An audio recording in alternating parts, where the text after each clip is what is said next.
जय हिंद। आज की इस लेक्चर नंबर 4 के साथ आज हम शुरू करने वाले ओम्स लॉ के साथ।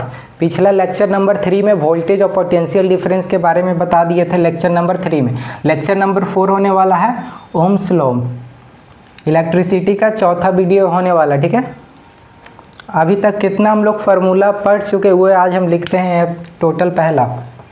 पहला फार्मूला हम लोग पढ़े थे सबसे पहले लेक्चर नंबर 1 में चार्ज के बारे में, जो प्लस नेगेटिव जो चार्ज होता है, क्या पढ़े थे? Q equal to n e. ये था क्या? Total charge. ये था टोटल चार्ज ऑन बॉडी। और ये था नंबर ऑफ इलेक्ट्रॉन। और ये था इलेक्ट्रॉनिक चार्ज।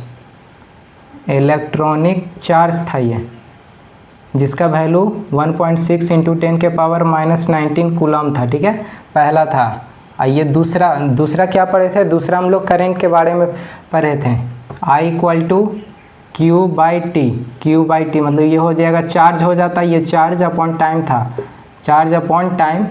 ये आपका करंट था, करंट लेक्चर नंबर 2 में। ठीक है, लेक्चर नंबर 3 में पढ़े थे voltage equal to work done upon charge, V equal to W/Q। ये था आपका वर्क डन। वर्क डन यह आपका था वर्क डन, ये था चार्ज। ये था आपका वोल्टेज मतलब वोल्ट।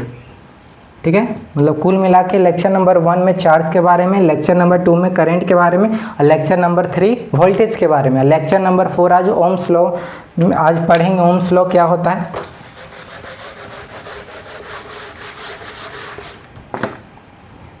ओम्स लॉ मतलब कि एक जर्मन साइंटिस्ट थे जिसका नाम ओम्स था। ठीक है, वो ओम्स एक साइंटिस्ट देखे थे कि जो वोल्टेज और करंट जो है उस दोनों में कुछ रिलेशन बन रहा। ठीक है, वोल्टेज और करंट में कुछ रिलेशन बन रहा। ओम्स एक जर्मन साइंटिस्ट थे। ठीक है, तो वो क्या देखे थे कि ओम्स लॉ के जो देखे थे, एट अ कांस्टेंट टेम्परेचर, कोई भी एक कांस्टेंट टेम्परेचर पे, constant temperature the current flowing through a conductor is directly proportional to the potential difference या voltage across the it। वो देखे थे कि जो करंट था, वो देखे थे कि करंट जो है और वोल्टेज जो है डायरेक्टली या पोटेंशियल डिफरेंस इसको बोलते हैं। ठीक है, पोटेंशियल डिफरेंस और करंट, ये इसमें ये ओम्स जो थे, ओम्स साइंटिस्ट, ये एक रिलेशनशिप देखे थे कि ये दोनों में कुछ रिलेशनशिप बन रहा है। ठीक है, क्या बन रहा है वही समझते हैं। यहाँ पे लिखा हुआ है कि करंट जो है directly proportional to the potential difference, मतलब कि करंट मतलब I हो गया। ठीक है, नहीं, करंट बोल रहा directly proportional to voltage. Directly proportional को ऐसे साइन बोलते हैं। अब वोल्टेज मतलब जो वोल्टेज होता है, वोल्ट। ठीक है, डायरेक्टली प्रोपोर्शनल टू वोल्टेज। तो करंट को क्या लिख सकते हैं? I लिख सकते हैं डायरेक्टली प्रोपोर्शनल टू V। ठीक है, बोल रहा है कि अगर डायरेक्टली प्रोपोर्शनल मतलब आगे समझते हैं कि करंट जितना बढ़ेगा, जितना है उतना ही वोल्टेज रहेगा। कि अगर करंट अगर 20 है, अगर वोल्टेज अगर 40 है, अगर ये बढ़ा तो ये उतना ही के हिसाब से बढ़ेगा, उतना ही रेशियो में बढ़ेगा। ठीक है, अगर ये 40 हो गया तो ये भी 60 हो जाएगा, मतलब कि ये 20 का होना चाहिए। मतलब ये डायरेक्टली प्रोपोर्शनल मतलब जितना ई बढ़ेगा उतना ही यही बढ़ेगा। ठीक है, रेशियो काट छाट के सेम आएगा, रेशियो वही बोल रहा है। ठीक है, रेशियो सेम आना चाहिए, काट छाट के जो फ्रैक्शन में जो रहता है। Current directly proportional to voltage ये कब रहेगा? कोई कांस्टेंट टेम्परेचर पे, कोई एक ही अस्थिर टेम्परेचर रहना चाहिए, तभी वोल्टेज और करंट डायरेक्टली प्रोपोर्शनल रहेगी। ये नहीं कि टेम्परेचर बढ़ा देंगे तो वो जो रेशियो है वो आगे पीछे हो सकता है। ठीक है, तो यहाँ पे लिख देते हैं कि एट कांस्टेंट, यहाँ पे लिखा हुआ होगा थ्रू आप यहाँ पे देखिए कांस्टेंट है ना, कांस्टेंट टेम्परेचर, यहाँ पे लिख देते हैं एट कांस्टेंट टेम्परेचर के हिसाब से। ये डिफाइन ये ज़रूरी है, V equal to directly proportional to voltage, ठीक है। अब ये जो साइन है ये इसको हटाने के लिए कोई हमको कांस्टेंट हमको वैल्यू चाहिए, कांस्टेंट वैल्यू चाहिए। अगर ये डायरेक्टली प्रोपोर्शनल का जब साइन हटता है, जैसे हम एक और बता देते हैं कि F equal to F directly proportional M1 M2 था और बाई R स्क्वायर था, ये था क्लास 9th में। F को इसको हटाते थे तो G आता था, फिर M1 M2 by R square आता था, ये क्लास 9th के टॉपिक का था, ठीक है, ये वाला। तो यही बोल रहे कि इसको हटाने पर कोई कांस्टेंट आता था नहीं, इसका भी कुछ वैल्यू होता था। तो उसी तरह इसको हटाएंगे,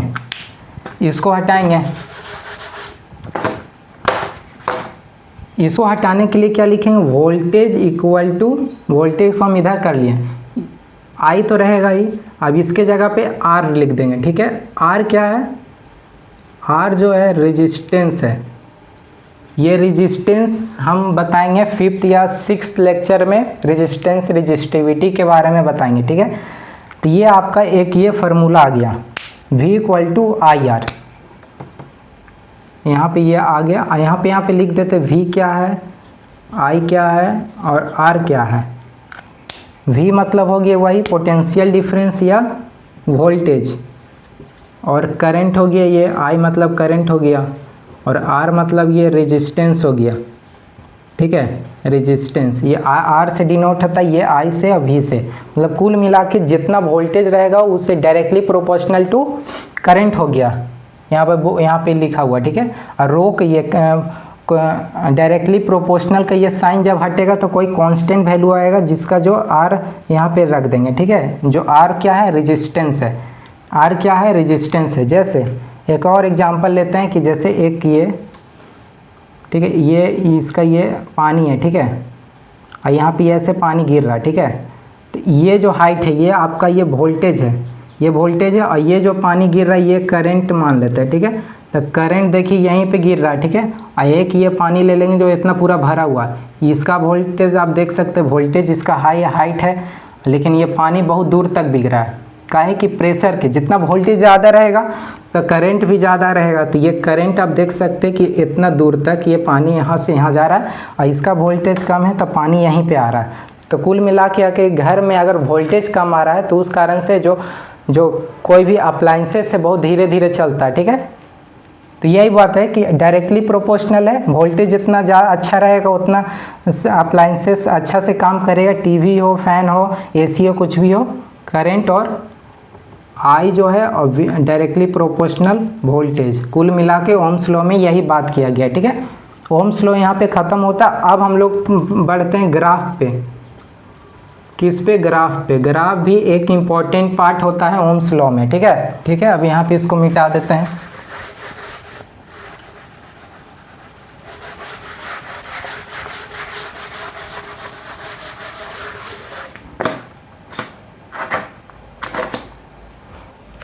यहाँ पे आप लिखते हैं यहाँ पे VI ग्राफ, VI ग्राफ के बारे में। VI मतलब कि वोल्टेज और करंट का जो ग्राफ जो बनता है उसके बारे में बात कर रहे हैं। तो यहाँ पे ग्राफ तो यहाँ पे सिंपल है, ये हो गया, और यहाँ पे 2 हो गया, यहाँ पे 4 6 8, यहाँ पे 2 4 8 10, ठीक है। ये आपका हो जाएगा क्या, करंट हो गया, इधर ये वोल्टेज हो गया, ठीक है। ये आपका क्या है, एक्स एक्सिस है, और इधर ही आपका क्या, वाई एक्सिस है, ठीक है, वाई एक्सिस। एक और बात है कि जो V वर्सेस I जो है लीनियर ग्राफ बनता है, लीनियर ग्राफ मतलब कि स्ट्रेट लाइन का ग्राफ, स्ट्रेट लाइन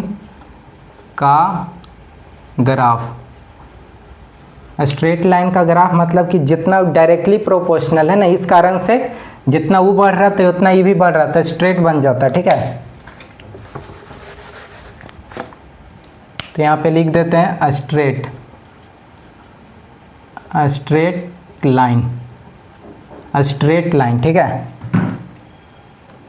जैसे ये 2 है, यहाँ पे 2 गए, ये भी वोल्टेज आ गया, तो ये जो सीधा, जैसे यहाँ पे ये देखिए 2 जितना है, ये भी 4 है, यहाँ पे ऐसे मिलाएंगे 6 वोल्टेज है तो उतना ही करंट है, ठीक है। और ये 8 पे यहाँ पे ऐसे, तो आप यहाँ पे ये देख सकते हैं कि जो ये स्ट्रेट लाइन है, ठीक है, ये स्ट्रेट लाइन है, यहाँ पे ये स्ट्रेट लाइन है। और यहाँ पे जो ओरिजिन जो रहता, कोऑर्डिनेट ज्योमेट्री में क्लास 9th में पढ़े थे कि कोऑर्डिनेट, यहाँ पे ओरिजिन इसको बोलते हैं, इसको 0,0 बोलते हैं, ठीक है। अगर यहाँ पे इसके बात करें तो ये जो हो जाएगा, ये जो हो जाएगा x की तरफ जा रहा है ना, यहाँ पे x हो जाएगा x,0। हम x के रिस्पेक्ट में बोल रही है, नंबर के रिस्पेक्ट में नहीं बोल रहे, इसीलिए कोऑर्डिनेट यहाँ पे x,0 होगा। x ये है, मतलब ये x एक्सिस है, तो यहाँ पे x नीचे आगे x वाला लिया जाता, फिर y वाला लिया जाता, तो x वाला x ले लिए और g ऊपर नहीं जा रहा तो 0 यहाँ पे, ठीक है। और यहाँ पे वही रहेगा। इस पॉइंट के हिसाब से हम बोल रहे हैं, इस पॉइंट के हिसाब से देखिए, ये जो ग्राफ ऐसे बनना चाहिए ना, ऐसे, ठीक है। ये इस ग्राफ के हिसाब से x, y इसका कोऑर्डिनेट है, ठीक है, x और ये y, ठीक है। तो यहाँ पे हम एक परपेंडिकुलर ड्रॉ करेंगे, यहाँ पे परपेंडिकुलर रहेगा, जो ये परपेंडिकुलर, और इधर यहाँ पे ये बेस हो जाएगा, ठीक है। परपेंडिकुलर अपॉन बेस में, तो परपेंडिकुलर अपॉन क्या बेस होता है, यहाँ पे tan थीटा होता है, tan theta base upon perpendicular होता है ना, base upon perpendicular. tan theta नहीं लेंगे, यहाँ पे स्लोप ले लेंगे, स्लोप इक्वल टू p क्या है, P क्या है, P जो है ये परपेंडिकुलर है, ये परपेंडिकुलर क्या है उधर जाएगा, तो ये परपेंडिकुलर कितना है, परपेंडिकुलर y एक्सिस है, ये जो लेंथ है ये y एक्सिस का रिस्पेक्ट में बोल रहे हैं, तो यहाँ पे y एक्सिस, ठीक है, डिवाइडेड बाई बेस, ये बेस है ना, तो ये बेस, ये जो बेस है ये क्या है, ये वाला, ये x एक्सिस है, x एक्सिस है, ठीक है। और इसको और आगे बढ़ाएंगे तो y एक्सिस जो ये वाला y एक्सिस क्या था, ये वोल्टेज था, यह वोल्टेज था, ठीक है, वोल्टेज। और ये y एक्सिस नीचे में हम ये क्या लिखे हैं, I मतलब करंट, तो यहाँ पे करंट लिख देंगे, ठीक है। और इसी को हम delta V upon delta I लिखते हैं, मतलब हम अभी बोले थे कि V equal to I R, R को अलग कर दिया, मतलब V अपॉन में I। ये जो फार्मूला है रेजिस्टेंस का है, एक ही को फार्मूला, इसी को याद रखने से इधर उधर कर सकते हैं, रेजिस्टेंस V अपॉन I देख सकते हैं कि ये प्रूफ हो गया, ठीक है। मतलब कि यहाँ पे ओम्स लॉ जो है प्रूफ हो गया कि voltage is directly proportional to current. तो यहाँ पे आप देख सकते हैं कि ग्राफ के मदद से कैसे प्रूफ हो गया, delta V upon delta I भी लिख सकते हैं, वोल्टेज अपॉन करंट है, ठीक है। एक और इसमें इम्पॉर्टेंट बात है कि यहीं पे बता देते हैं, जैसे ये ग्राफ है, ठीक है, और ये स्ट्रेट लाइन है, एक और स्ट्रेट लाइन है, एक और स्ट्रेट लाइन है, ठीक है। ये रेजिस्टेंस बता रहा, ये नीचे करंट हो गया, वोल्टेज, इसी को हम लोग बोलते हैं वी आई ग्राफ, इसी को हम लोग बोलते हैं, ठीक है, वी आई ग्राफ। और यहाँ पे ये वोल्टेज हो गया, यहाँ पे ए हो गया, ये बी हो गया, ये सी हो गया। तो कोई पूछेगा कि इस ग्राफ का सबसे ज़्यादा रेजिस्टेंस किसका है, सबसे ज़्यादा रेजिस्टेंस किसका है, ठीक है, सबसे ज़्यादा रेजिस्टेंस किसका है। तो ये याद रखना कि वी आई ग्राफ में जो लाइन जो रहता है स्ट्रेट लाइन, वो जो लाइन है करंट का जितना दूर रहेगा वो सबसे ज़्यादा बड़ा रहेगा। जैसे ये इसका ये एंगल देख सकते हैं, ये जो थीटा है बहुत छोटा है, इसका देखिए, तो ये जो ए का, ये ए वाला का जो है, लिख सकते हैं कि ए का बड़ा है बी से उसका रेजिस्टेंस, ये रेजिस्टेंस बता रहा है, ठीक है, रेजिस्टेंस है। अगर इसी को हम उल्टा कर देंगे, मान लेते हैं कि वोल्टेज इधर ले लेंगे और करंट इधर ले लेंगे, 1 और ये 2, यहाँ पे बी हो गया, यहाँ पे ए हो गया, तब ये उल्टा हो गया। तो हम क्या बोले कि एक ही कॉन्सेप्ट रखिएगा कि करंट का जितना दूर रहेगा, करंट का जितना दूर नहीं तो वोल्टेज का जितना, यहाँ पे वोल्टेज का नज़दीक था तो ये बड़ा रह सकता, नहीं तो एक और तरीका से याद कर सकते हैं कि करंट का जितना दूर रहेगा, सबसे ज़्यादा दूर ए था तो ये बड़ा हो गया, फिर उससे ये से फिर सीरियल ढंग से ए बी सी। करंट का सबसे दूर कौन है, बी है, बी से बड़ा है ए, ठीक है, बी से बड़ा है, ये रेजिस्टेंस हो गया, ठीक है। तो ये स्लोप इसी को बोलते हैं, इसको स्लोप बोलते हैं, ठीक है, स्लोप बोल सकते हैं, वी आई ग्राफ इसी को बोलते हैं, ठीक है। कुल मिला के चौथा ये फार्मूला पढ़ लिए हैं, V equal to I R, ठीक है। लेक्चर नंबर 4 यहीं पे ख़त्म होता है ओम्स लॉ के साथ। नेक्स्ट वीडियो में मिलेंगे लेक्चर नंबर 5 में रेजिस्टेंस के साथ, ठीक है, रेजिस्टेंस आर लिख देते हैं, रेजिस्टेंस के साथ, ठीक है। धन्यवाद।